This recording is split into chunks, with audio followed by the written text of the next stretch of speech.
Net سے پڑھنے کی نیت سے قرآن شریف واپس رکھ دیا۔ سیل اٹھاتے ہی سامنے ہی زاویار کا میسج تھا جس میں آیت مبارکہ چمک رہی تھی، آج میں نے تمہارے لیے تمہارا دین کامل کر دیا اور تم پر اپنی نعمت پوری کر دی اور تمہارے لیے اسلام کو دین پسند کیا، بطور دین پسند کیا۔ تو جو بھوک پیاس کی شدت میں ناچار ہو، یوں کہ گناہ کی طرف نہ جھکے، تو بے شک اللہ بخشنے والا مہربان ہے۔ آج میں نے تمہارے لیے تمہارا دین مکمل کر دیا۔ تکمیل دین سے متعلق یہ آیت مبارکہ حجۃ الوداع سے عرفہ کے روز جمعے کے دن عصر کے بعد نازل ہوئی اور بتا دیا گیا کہ حرام و حلال کے جو احکام ہیں وہ اور قیاس کے قانون سب مکمل کر دیے۔ اسی لیے اس آیت کے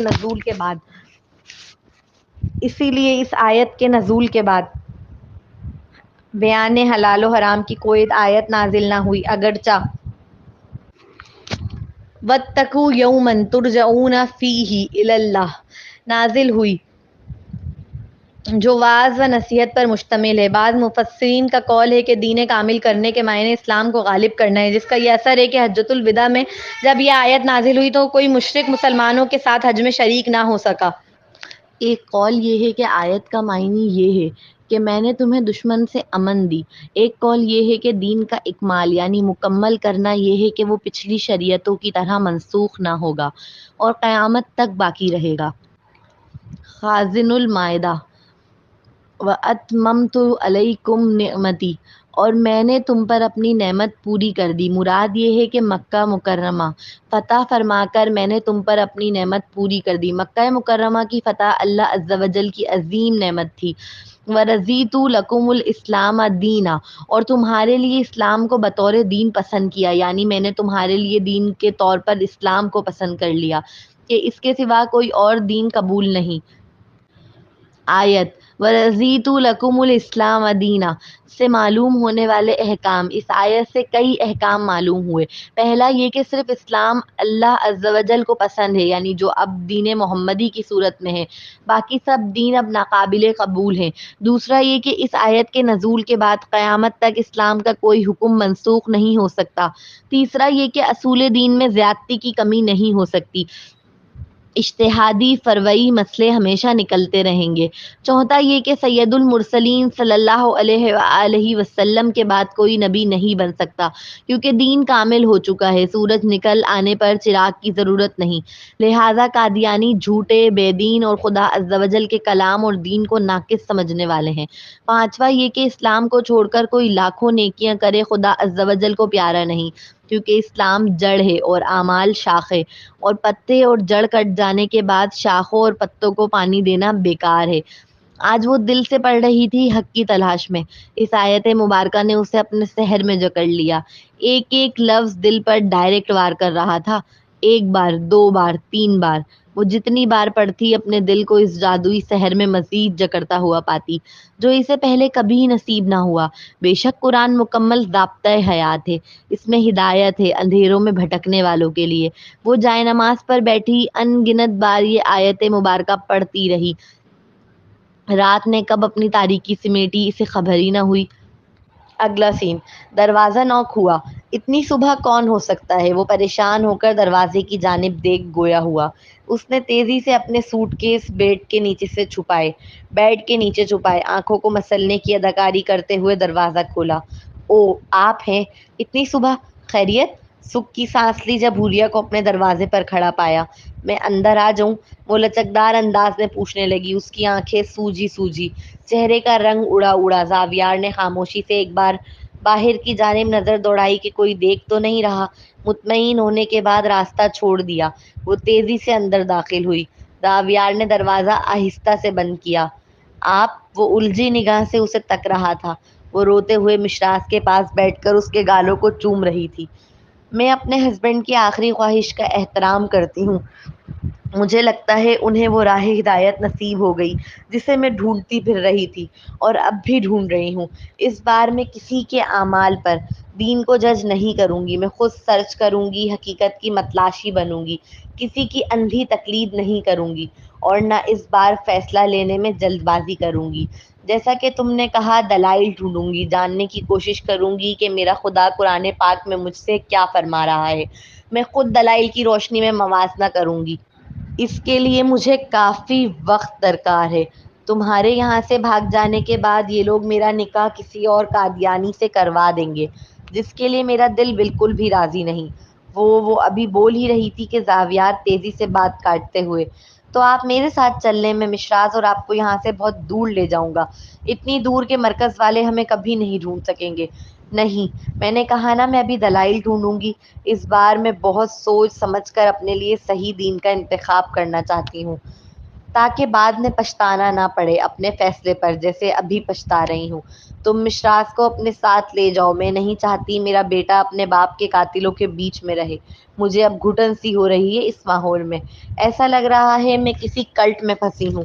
پلیز زاویار، میرے بیٹے کو اس کلٹ سے نکال دو جس میں پھنس گئی ہوں۔ وہ روتے ہوئے منتی انداز میں گویا ہوئی۔ آپ کو یہ ماحول کلٹ کیوں لگا؟ وہ بڑے تجسس سے پوچھنے لگا۔ یہ ایک طرح کی قید نہیں تو اور کیا ہے؟ مجھے میرے ہسبینڈ سے لا تعلق رکھا گیا، انہیں مجھ سے ملنے نہیں دیا گیا، نہ مجھے بتایا گیا کہ میرے ہسبینڈ میرے اور اپنے بیٹے کی خاطر جناب نگر تک چلے آئے ہیں، انہیں بھوکا پیاسا رکھا گیا، مجھ سے کسی نے پوچھنا بھی ضروری نہ سمجھا کہ میں اپنے ہسبینڈ سے ملنا چاہتی ہوں یا نہیں، بالکل اسی طرح جیسے اس وقت مجھ سے کوئی نہیں پوچھ رہا کہ میں تم سے نکاح کرنا چاہتی ہوں یا نہیں۔ سارے میری زندگی کے اہم فیصلے جماعت کے بڑے لے رہے ہیں۔ ایسا لگتا ہے قادیانیت قبول کرنے کے بعد میں نے اپنی زندگی کے سارے اختیارات کھو دیے ہیں۔ حوریہ شروع سے خود مختار زندگی گزارنے کی عادی تھی، یہ تو دین کی چاہ تھی جس کے تحت اس نے محبت سے اپنے پاؤں میں زنجیریں بندھنے دیں، لیکن کل زاویار کے اسے حقیقت سے روشناس کرانے کے بعد، خاص طور پر اس کا دیا چیلنج، اس آیت مبارکہ کی تفسیر کے مطابق، آپ لاکھوں نیکیاں کریں، آپ خوب محفلیں کریں، خدا کا اس میں ذکر کریں، خوب رو رو کر معافیاں مانگیں، لیکن اگر آپ حضور اکرم صلی اللہ علیہ وآلہ وسلم کو آخری نبی نہیں مانتے تو آپ دین اسلام میں داخل ہی نہیں ہوتے، اور اگر آپ دین اسلام میں داخل نہیں ہوتی تو یہ سارے اعمال بیکار ہیں۔ اس دلیل کی رد میں آپ کوئی دلیل دے سکتی ہیں قادیانیت کے سچا ہونے کی؟ زاویار حوریہ کی آنکھوں میں آنکھیں ڈال چیلنج دینے لگا۔ اب وہ اور زیادہ اس اندھی محبت میں بندھی ہوئی زنجیروں میں قید نہیں رہنا چاہتی تھی، وہ اپنے پاؤں کو پہلے کی طرح آزاد کر لینا چاہتی تھی، واپس اپنی خود مختار زندگی پانے کی چاہ اس میں پیدا ہو چکی تھی۔ تم مشراز کو لے جاؤ زاویار، یہاں سے بہت دور، اگر کبھی تمہیں لگے تم اس کی حفاظت نہیں کر سکتے مرکز والوں سے تو اسے اس کے نانا تک پہنچا دینا، ان سے کہنا یہ ان کی حوریہ کا بیٹا ہے، میں اپنے بابا کو جانتی ہوں، وہ اپنے نواسے سے منہ نہیں موڑ سکیں گے اور اس کی حفاظت میں زمین و آسمان ایک کر دیں گے۔ حوریہ بہت شرمسار تھی کہ اس نے اپنے والدین کو دنیا میں رسوا کیا، گھر سے بھاگ کر، اس کا گمان تھا وہ اب اس کی شکل تک نہیں دیکھنا چاہیں گے۔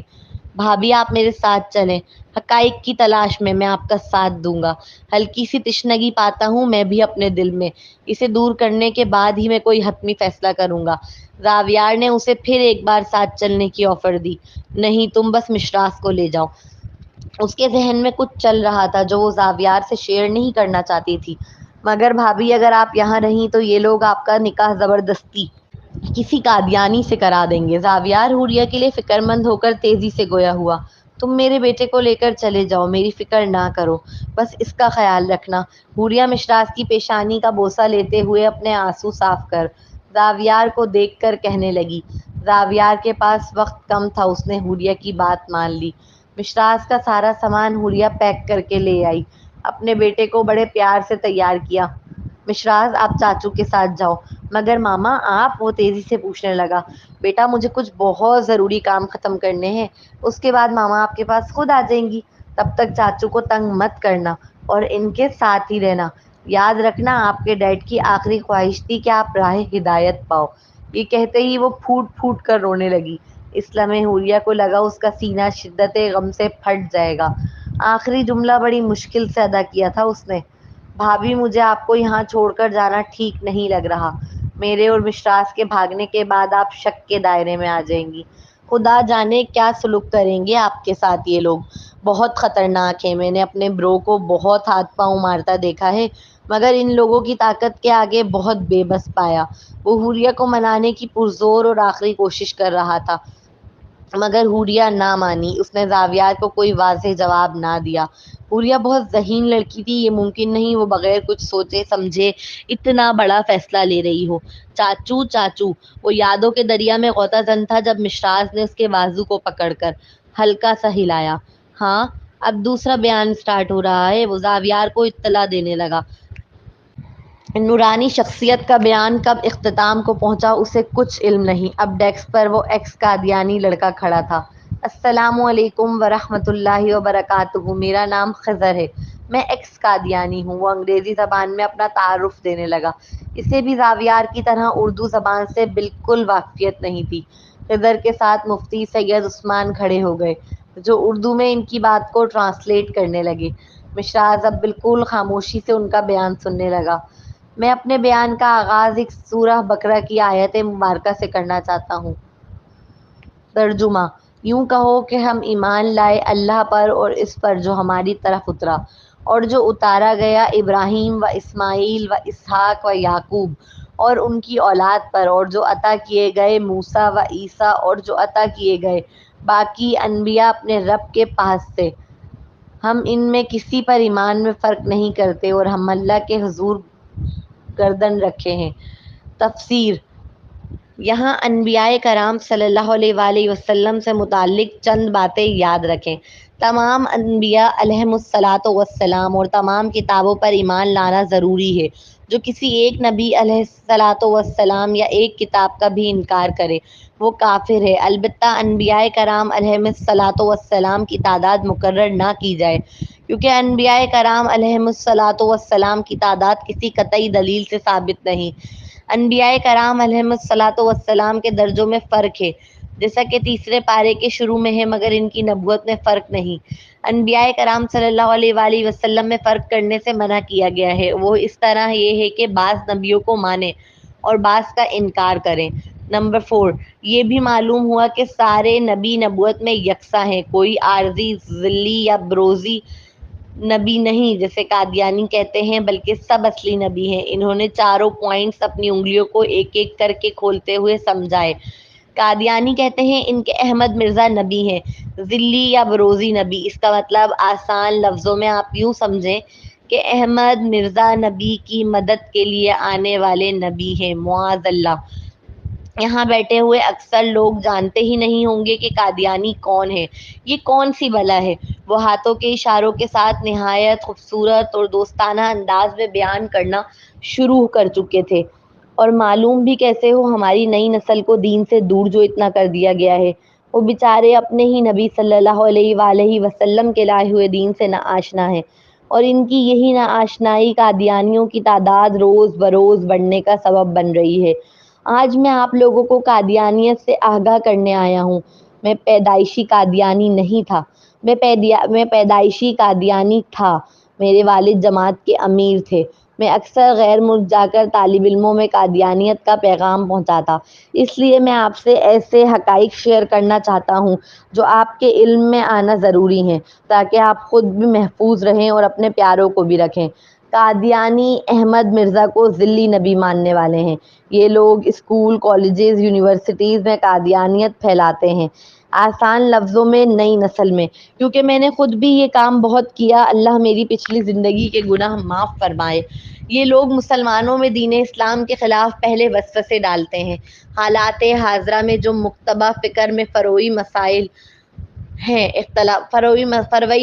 میں اختلافات ہیں، ان کے حوالے سے آپ سے بات کر کے آپ کو بدزن کرنے کی کوشش کریں گے۔ یہ قادیانی کی میں آپ کو سب سے بڑی پہچان بتا رہا ہوں کہ جب وہ مسلمان سے بات کرتا ہے تو فروعی مسائل میں جو مسلمانوں کے اختلاف ہیں ان پر تبصرہ کرتا ہے، جبکہ مسلمانوں کے فروعی مسائل میں اختلافات شروع سے رہے ہیں، مگر اعتقادی مسائل میں نہیں۔ کوئی بھی مکتبہ فکر ہو اللہ کو ایک مانتا ہے اور اس کے رسول محمد صلی اللہ علیہ وآلہ وسلم کو آخری نبی تسلیم کرتا ہے۔ وہ آپ سے کہے گا اپنا مکتبہ فکر بتائیں۔ آپ جب اپنا مکتبہ فکر بتائیں گے تو آپ سے کہے گا آپ تو مسلمان نہیں ہیں، کیونکہ دوسرے مسلک والا آپ کو کافر سمجھتا ہے۔ آج میں آپ لوگوں کو واضح کر دوں کہ تمام مسلک کے بنیادی عقائد ایک ہی ہیں۔ یاد رکھیں، بنیادی عقائد الگ ہوتے ہیں، فرعی مسائل الگ ہوتے ہیں۔ دوسرا کام علماء کرام سے دور کرنے کا کیا جاتا ہے۔ ایک قادیانی مسلمان کے دل میں علماء کرام کی نفرت اس قدر بھر دے گا کہ وہ مسلمان اپنے علماء کرام سے بدظن ہو جائے گا، اتنا بدظن کہ وہ مسجد میں جانا بھی گوارا نہیں کرے گا۔ پھر قادیانی اس مسلمان کے دل میں جو ایمان ہے اسے زنگ آلود کرنے کی کوشش کرے گا۔ اگلا اسٹیپ، وہ مسلمان کے دل میں مرزا احمد کا مقام پیدا کرے گا۔ مسلمان عالم سے قادیانی اسے پہلے ہی بدظن کر چکا ہے، اب جب کہ وہ کسی عالم سے بات نہیں کرے گا، کسی عالم کی محفل میں نہیں جائے گا، درست رہنمائی حاصل کرنے کی کوشش نہیں کرے گا، تو اب وہ بآسانی قادیانی کے ہاتھ میں آ جائے گا، اور یہ ہم خود کرتے رہے ہیں۔ ہر ایک مومن کا ایمان دوسرے مسلمان سے مختلف ہوتا ہے، ایمان کے بھی درجے ہوتے ہیں، کسی کا ایمان بہت اعلیٰ درجے کا ہوتا ہے اور کسی کا بہت کم۔ تو قادیانی جو ہوتے ہیں وہ ایسے لوگ جن کے دل میں ایمان تو ہوتا ہے مگر اعلیٰ درجے کا مضبوط نہیں، اس پر وار کرتے ہیں۔ تیسرا، اس مسلمان پر جو مالی لحاظ سے کمزور ہوتا ہے، یہ اس مسلمان کی مالی مدد کرتے ہیں، اسے سپورٹ کرتے ہیں، اور یہ تو ظاہر سی بات ہے، کوئی آپ کو گھر بیٹھے عزت کی روٹی دے رہا ہو تو آپ اس کے تابع دار ہو جاؤ گے، اس کی محبت آپ کے دل میں آ جائے گی، پھر وہ خود ہی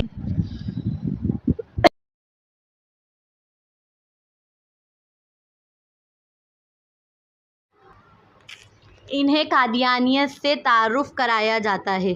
بعض ایسے ہوتے ہیں جنہیں بیرون ممالک بھجوایا جاتا ہے، میں خود بھی مسلمانوں کو قادیانی کر کے بھجواتا رہا ہوں۔ انہیں Malaysia, Thai land, Sri Lanka کے راستوں سے جرمن اور کینیڈا بھجوایا جاتا ہے۔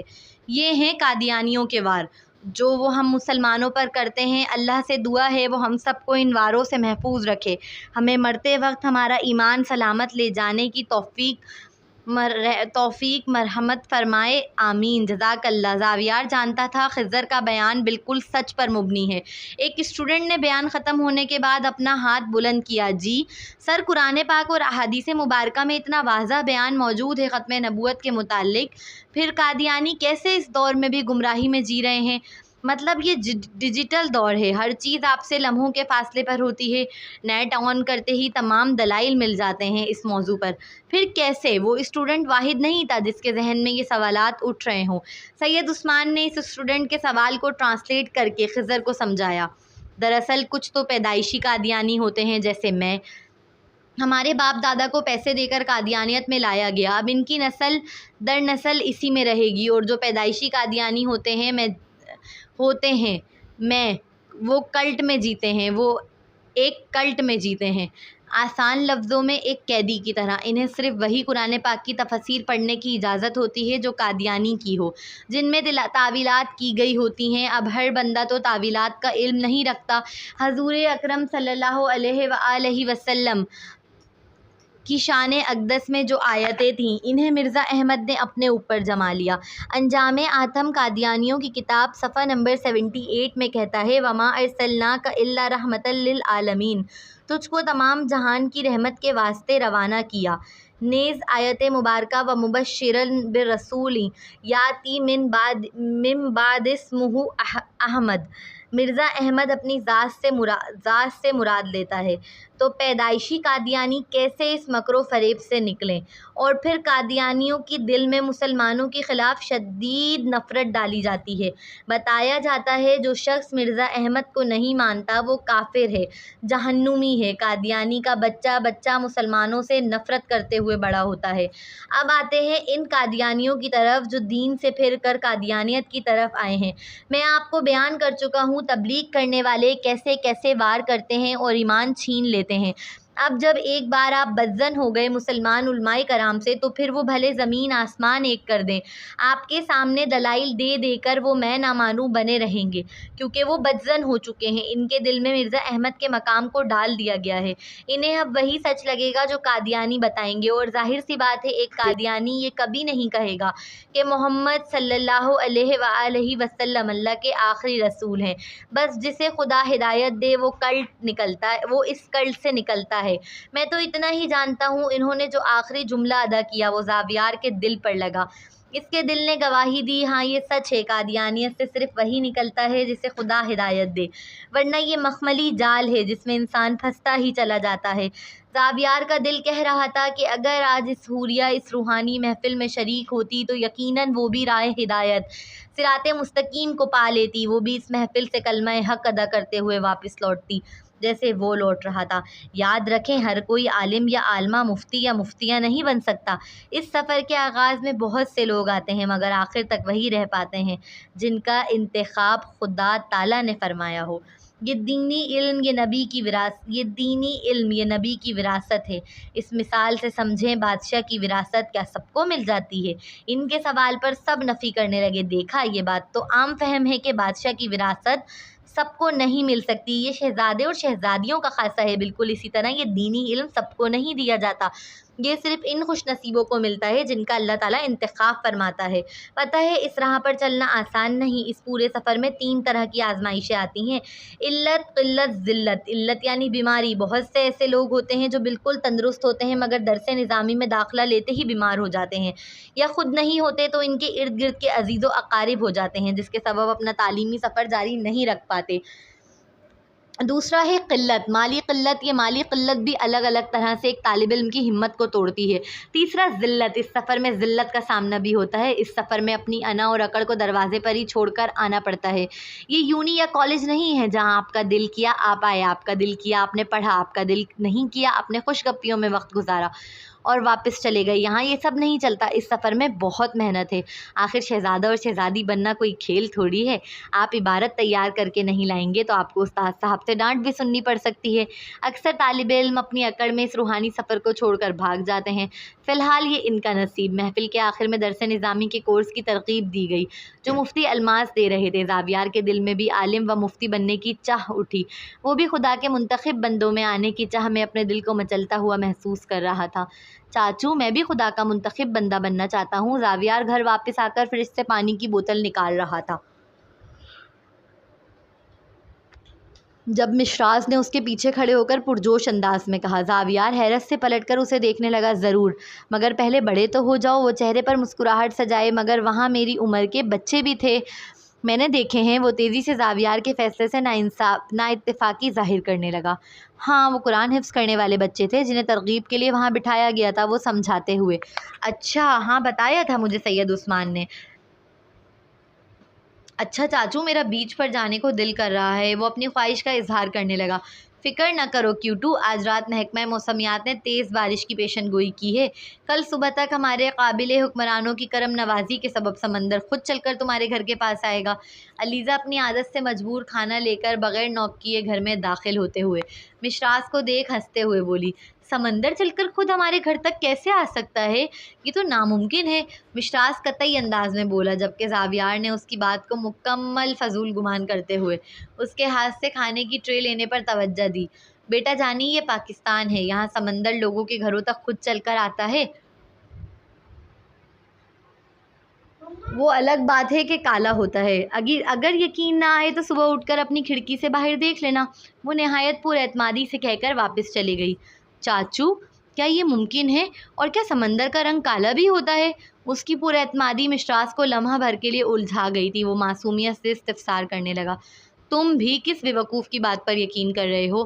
وہ بیزاری سے سر کو نفی میں جھٹکتے ہوئے بول کر ٹرے سے کپڑا ہٹا کر کھانے کو دیکھنے لگا، جسے دیکھتے ہی اس نے منہ بسورا۔ یہ کیا؟ پھر سبزی؟ اف!